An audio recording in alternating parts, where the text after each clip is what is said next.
Ya, shalom saudara-saudaraku yang diberkati oleh Tuhan, salam damai sejahtera bagi kita semuanya. Kembali Pastor Daud ingin menyajikan satu buah video, di mana video ini berisikan kesaksian seorang ibu yang berjuang untuk mengikuti Yesus dengan meninggalkan agama lamanya. Dan ibu ini bernama Ibu Sarah Ayu. Nah, bagaimana perjuangannya ketika dia meninggalkan agama lamanya, saudara, sehingga dia menjadi istri seorang hamba Tuhan. Mari sama-sama kita dengarkan kesaksiannya, dan kiranya kesaksiannya ini menjadi berkat bagi kita semuanya. Selamat menyaksikan. Tuhan Yesus memberkati. Oke, saya perkenalkan, nama saya Sarah Ayu Ibrahim. Saya asli dari Bangka Belitung, saya sebelumnya dari Muslim, dari suku Melayu. Sebelum saya bersaksi, saya mau buka firman Tuhan Roma 10 ayat 14 dan 15. Boleh? Bisa multimedia? Roma 10 ayat 14 dan 15. Malam Natal ini kita buka firman Tuhan ini.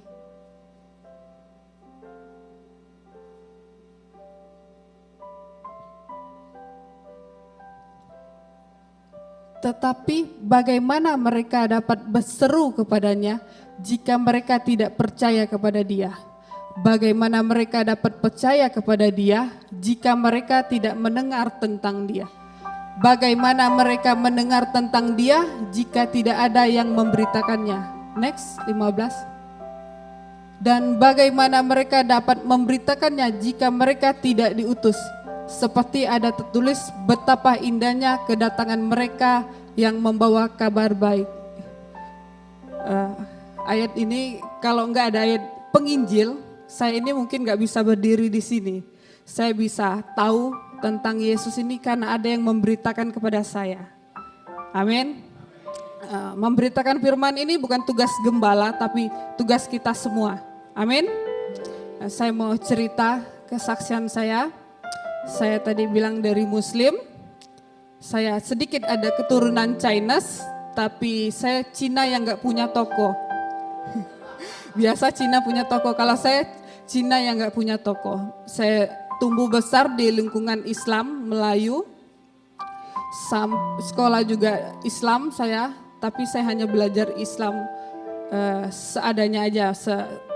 Di Islam itu belajar yang hal-hal yang baik aja dalam kurikulum itu. Sampai suatu saat tahun 2013 saya berkenalan dengan seseorang, dia orang Manado, buka usaha di kampung halaman saya. Jadi dia buka usaha, waktu itu dia buka usaha servis HP saya rusak. Waktu saya menunggu servis HP itu dia cerita tentang Injil. Lalu nggak mempan, dia menginjilin saya, akhirnya dia keluar jurus, dia bilang ada ustadz yang jadi pendeta. Langsung dari situ saya tersentak, saya bilang saya pengen ketemu. Enggak tahu kenapa saya penasaran, karena di lingkungan saya jarang ada yang ustadz yang jadi pendeta, kalau pendeta jadi ustadz banyak. Sampai lalu saya baru kenalan sama teman ini, dia langsung mengiyakan omongan saya, dia atur waktu, saya terbang dari Bangka ke Jakarta, awalnya hanya sebuah penasaran, ketemu di salah satu mall di Jakarta, lalu datanglah seorang ustadz yang jadi pendeta ini yang namanya Pak Saifuddin Ibrahim. Datang karena beliau latar belakang perbandingan agama, ketemu saya Muslim ini langsung penginjilan, karena beliau memang penginjil, langsung dia buka Al-Quran dan Alkitab. Dari situ saya baru tahu bahwa sesungguhnya Islam itu seperti apa. Karena di Islam itu keselamatannya masih mudah-mudahan. Sedangkan di dalam Kristen, di dalam Kristus itu ada kepastian. Amin. Kedua, menjadi muslimah yang taat itu harus siap dipoligami. Sedangkan saya nggak mau punya saingan. Kenapa Yesus itu damai, ngajarin satu untuk selamanya. Kalau punya saingan pasti berantem itu, nggak bisa akur. Nabi-nya aja sendiri nggak bisa adil, apalagi orang laki zaman sekarang. Jadi saya memutuskan untuk percaya Yesus sebagai Tuhan dan Juru Selamat. akhirnya saya dibaptis. Saya sendiri yang minta dibaptis karena saya yang penasaran. Saya tetap belajar sama Pak Swidin Ibrahim. Lalu saya senang tulis status di Facebook saya.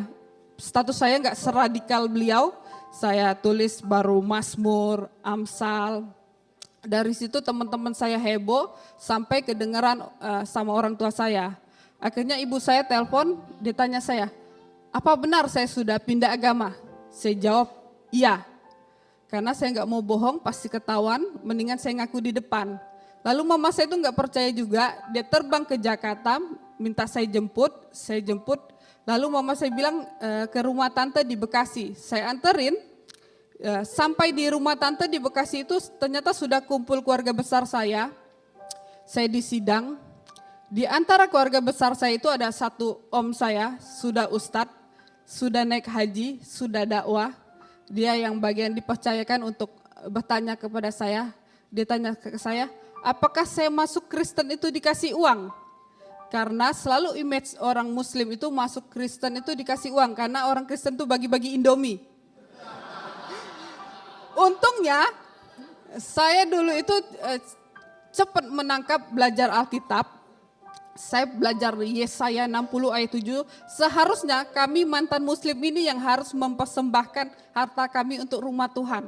Jadi waktu saya dibaptis, saya kasih PK ke pendeta. Jadi pendeta itu juga baru pertama kali baptis mantan muslim dapat persembahan. Saya bilang karena saya nggak mau dinilai masuk Kristen dikasih uang, kalau bisa saya ngasih uang. Begitu juga saya cerita ke om saya, dia bilang pinter juga kamu ya, dia bilang. Saya bilang karena saya nggak mau dinilai masuk Kristen karena uang. Lalu om saya ini desak saya terus untuk saya kembali ke agama saya, ke Islam. Tapi saya nggak mau, sampai dia putus asa. Akhirnya dia kasih air minum, dijampi-jampi depan saya. Karena orang Islam itu kuat baca Al-Quran, ayat kursi. Dia kasih saya minum, dia bilang semoga saya dapat hidayah, maksudnya kembali ke Islam. Saya waktu itu baru 2 bulan polos, jadi doa saya hanya dalam nama Tuhan Yesus, itu pun dalam hati. Besok paginya, hal yang mengejutkan, jam 10 pagi saya dapat kabar berita, om yang kasih air minum ini meninggal. Meninggalnya tanpa sebab, masih muda 5 tahun yang lalu. Jadi sejak dari situ keluarga saya nggak berani ganggu saya, dikira ilmu orang Kristen hebat. Padahal Alkitab berkata bahwa roh di dalam diri kita ini lebih besar daripada roh dunia. Asalkan sungguh-sungguh ikut Yesus. Apalagi seperti kami mantan muslim itu harus sungguh-sungguh. Jadi sejak dari situ saya dibuang keluarga saya, dihina. Tapi penghinaan itu gak ngerubah nasib saya. Saya berpikir 1000 orang menghina saya itu gak ngerubah nasib saya. Tapi 1 orang mengajak kita menjadi pengikut Kristus itu jangan pernah ditolak. Itu bisa ngerubah nasib kita. Amin. 1,5 tahun saya jadi anak rohani beliau, lalu dipercayakan menjadi istri. Jadi penginjil makan dari penginjilan, jadi istri dapat dari penginjilan. Saya menikah sama beliau, boleh slide presentasi saya. Saya menikah Juni 2014, beliau statusnya duda, istri yang sebelumnya waktu Islam sudah meninggal, punya 3 orang anak laki-laki, dikasih nama Fikri Khomeini, Saddam Hussein, dan Muammar Gaddafi. Menikah sama saya ini kerinduan pengen dapat anak perempuan. 3 tahun menikah juga belum dikasih keturunan, sampai akhirnya ada salah satu hamba Tuhan menyarankan saya untuk pulang ke Bangka, minta restu orang tua. Saya pikir ada benarnya juga, Alkitab juga bilang harus tetap menghormati orang tua, walaupun orang tua saya itu sampai sekarang masih ketakutan sama saya. Jadi saya pulang ke Bangka, waktu itu saya sendirian karena Pak Swidin Ibrahim lagi pelayanan di Taiwan. Saya pulang 3 hari, saya bilang maksud kedatangan saya ke orang tua saya bilang kami pengen punya keturunan, saya bilang minta restu. Akhirnya orang tua saya mengikhlaskan saya balik ke Jakarta. Sampai di Jakarta itu saya bosan karena selama ini mendampingi beliau jadi asistennya. Akhirnya saya bilang ke Pak Swidin Ibrahim, saya pengen nyusul ke Taiwan. Saya beli tiket, sampai di Taiwan yang jemput saya teman beliau karena beliau pelayanannya padat. Sepanjang perjalanan menuju hotel itu teman ini, karena teman ini asli orang Taiwan, dia tanya saya, sudah berapa tahun nikah? Saya bilang, sudah 3 tahun. Udah punya anak belum? Belum, saya bilang, memang pergumulan kami, beliau pengen anak perempuan. Lalu teman ini nyeletuk, dokter kandungan di Taiwan ini bagus, Inul pernah pakai, dia bilang gitu. Oh, saya bilang, benar juga, boleh antar saya nggak besok? Boleh, dia bilang. Lalu besok paginya dianterin, setelah diperiksa sama dokter kandungan di Taiwan, ternyata puji Tuhan saya sudah hamil 7 minggu. Jadi nggak perlu program anak lagi, kata dokter. Setelah tahu kehamilan saya, balik Jakarta, Pak Swidin Ibrahim bilang saya istirahat. Dia suruh saya menjaga kehamilan saya maksudnya. Sampai usia 5 bulan itu kami periksa dokter di Jakarta itu bahwa bayi yang saya kandung ini laki-laki. Sudah kelihatan monasnya, jangan berharap lagi berubah. Dokter bilang kalau sudah laki-laki itu jarang bisa berubah lagi. Tapi saya itu orangnya nggak putus asa, bagi Tuhan tiada mustahil. Saya tetap berdoa, sampai usia kehamilan saya 8 bulan, saya harus menghadapi kenyataan Pak Swidin Ibrahim ditangkap di rumah dengan kasus penistaan agama. Kalau saya di luar Tuhan itu bisa berojol mungkin, karena saya sudah tahu kebenaran, saya tahu pencobaan ini tidak melampaui batas saya. Akhirnya malam itu dibawa juga ke Polda Metro Jaya. Besok paginya saya dampingi beliau untuk di BAP. Sekitar siang itu datang Jenderal Bintang 2 dengan 3 ormas Islam ke ruangan BAP. Saya disuruh keluar. Mereka hanya mau ngobrol dengan Pak Swidin Ibrahim. 1 jam lebih mereka ngobrol keluar, lalu saya masuk lagi ke ruangan BAP. Saya tanya ke Abi, saya panggil Pak Swidin Ibrahim ini Abi, apa maksud kedatangannya? Lalu Abi bisik saya, Jenderal ini menawarkan kalau Pak Swidin Ibrahim syahadat kembali ke Islam, kasus ini tutup. Siapa yang gak tergiur? Pengen bebas, istri lagi hamil, masih muda. Tapi karena beliau sudah tahu kebenaran dan sudah siap gaya penginjilan beliau, akhirnya tawaran ini ditolak. Bulan depannya, tepat 25 Januari 2018, saya harus melahirkan sendiri. Dan puji Tuhan anak kami dijawab Tuhan jadi perempuan. Next. Nah, anak kami dikasih nama Goldamer Putri Ibrahim. Goldamer ini nama Perdana Menteri Israel zaman perang sama Arab. Jadi satu Israel melawan 3 abangnya Arab. Tapi saya berpikir mungkin ada maksud Tuhan merubah jadi perempuan supaya nanti Pak Swidin Ibrahim keluar, jadi anak ini yang nasihatin bapaknya supaya jangan radikal lagi. Setelah saya melahirkan itu 1 minggu, saya harus langsung menghadapi sidang, 14 kali sidang. Setiap sidang itu selalu rame FPI karena ini kasusnya sensitif, penistaan agama. Tapi kasih yang sempurna melenyapkan rasa ketakutan. Walaupun mata saya sipit, tapi iman saya enggak sipit. Amin. Walaupun kita minoritas, jangan pernah takut menghadapi mereka itu. Jadi menghadapi sumbu pendek itu jangan pernah takut. Kita sudah diberi kuasa nginjak ular, apalagi menghadapi sumbu pendek. Jangan pernah takut. Saya sudah membuktikan setiap sidang itu malahan mereka minggir. Saya dikasih jalan, enggak pernah saya diganggu-ganggu sama mereka. Walaupun saya masih muda. Saya bandingkan dengan kasus Meliana di Medan, itu keluarga sama suami dengan anaknya diusir. Tapi saya nggak pernah mengalami itu. Malahan kalau setiap saya masuk sidang itu mereka yang kasih jalan ke saya. Jadi saya berpikir kalau kita sungguh-sungguh melayani Tuhan, ada wibawa Tuhan, mereka yang minggir. Amin. Vonis suami saya tinggi, 4 tahun. Ahok 2 tahun, Ibu Meliana 18, suami saya 4 tahun. Karena mereka tahu Pak Swidin Ibrahim ini banyak membaptis orang, jadi mereka pikir dengan masuk penjara Injil nggak diberitakan. Padahal salah besar. Ada maksud Tuhan ternyata dengan kasus ini, beliau tetap melakukan penginjilan. Di dalam sudah banyak yang dibaptis, sudah 50 orang. Sempat heboh mau dipindahin ke Nusa Kambangan karena ketahuan baptis 2 orang. beliau itu memang gayanya seperti itu, di dalam dan di luar tetap sama. Saya sebagai istrinya kadang ngeri-ngeri sedap. Tapi saya sebagai istri hanya bisa menopang. Saya sudah kasih pesan sama beliau, kalau enggak betah harus taat di dalam. Tapi kalau betah ya sudah hajar saja di dalam. Kayaknya beliau betah di dalam jadi dihajar habis. Saya sebagai istri hanya bisa menopang dan saya enggak mau jadi beban untuk banyak gereja, para hamba Tuhan. Walaupun saya mantan muslim, saya berpikir gimana dengan kehidupan saya selama 4 tahun ini. Lalu saya doa, apa yang harus saya lakukan?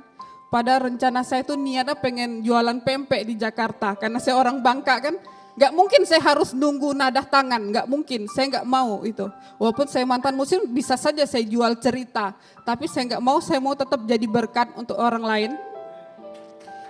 Tuhan kasih hikmat saya disuruh nulis buku. Jadi dengan kisah hidup saya yang penuh liku-liku ternyata menghasilkan karya Tuhan. Saya launching buku 3 bulan yang lalu, enggak sengaja. Saya mau cetak buku ini juga enggak ada uang, ada cerita lucu. Saya sudah jadi nih tulis buku. Tapi saya mau cetak ini enggak ada uang. Tapi saya tuh gengsi untuk minta, walaupun banyak pengusaha di Jakarta bilang ke saya, kalau saya perlu apa-apa tuh tinggal telepon mereka. Tapi saya tuh gengsi untuk minta sama orang. Jadi saya doa sama Tuhan, Tuhan buku saya ini udah jadi. Saya mau cetak tapi saya gak punya uang. Tapi saya gak mau minta. Tuhan jawab doa saya, luar biasa. Dia tahu prinsip saya gak mau minta sama orang. Tiba-tiba ada orang dari Pekanbaru, WA saya gak kenal sama sekali sama beliau ini. Dia bilang mau mengunjungi Pak Spudin Ibrahim di penjara.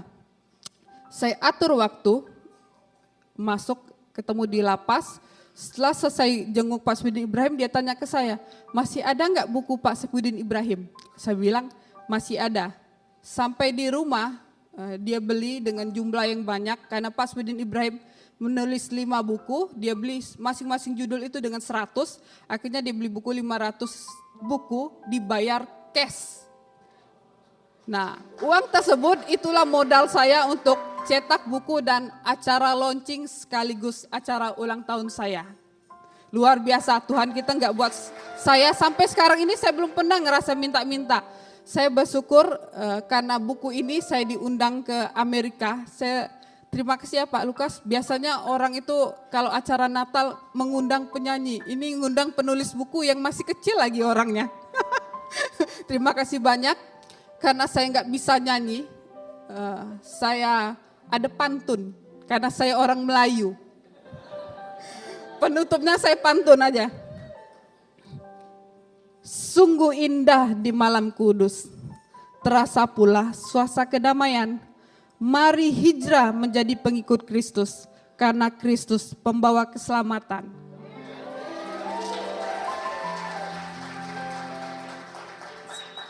Satu lagi, pergi ke toko membeli bantal. Bantalnya indah, tiada duanya. Sungguh indah di malam Natal. Juru selamat agung lahir ke dunia. Lagi ya, 2 kali lagi nih. Amerika itu luas negerinya, sudah dikenal seantero buana. Juru selamat agung Yesus namanya. Dia firman-Nya yang jadi manusia. Terakhir ini. Siapa yang bisa balas pantun saya? Ada orang Melayu di sini? Ada? Terakhir ini. Terakhir, terbenam matahari di kala senja. Pertanda bahwa gelap sudah menanti. Hari Natal terasa begitu istimewa. Mari kita rayakan dengan senang hati.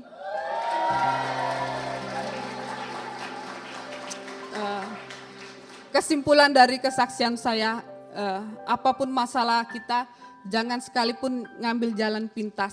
Jalan pintas itu kelihatan enak, tapi menuju kehancuran.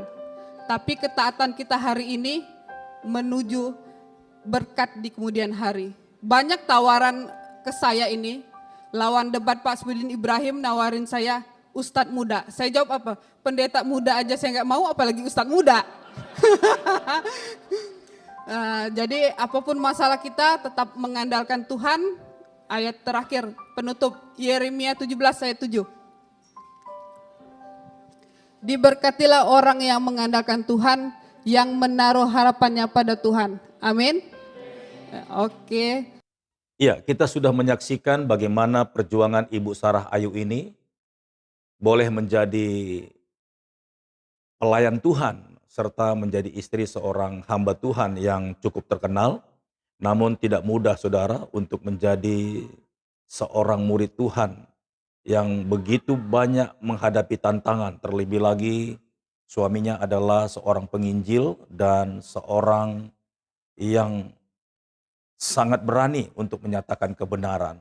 Nah, kita berdoa saudara agar Ibu Sarah Ayu ini tetap semangat dan tetap kuat untuk setia melayani Tuhan dan menjadi berkat bagi banyak orang. Terlebih lagi karya-karyanya yang begitu luar biasa, dan kiranya lewat kasih karunia yang Tuhan berikan kepadanya, dia dapat menembus setiap perjalanan rohaninya bersama-sama dengan Tuhan. Dan kiranya keluarganya diberkati, serta juga keluarganya yang masih beragama Muslim, dan lewat contoh dan teladan yang telah dia lakukan sebagai murid Yesus, maka keluarga-keluarganya akan boleh menjadi murid-murid Tuhan Yesus yang sejati. Baik saudara-saudaraku yang diberkati oleh Tuhan, sampai di sini video kesaksian daripada Ibu Sarah Ayu, dan sampai jumpa di video berikutnya. Tuhan Yesus memberkati. Shalom.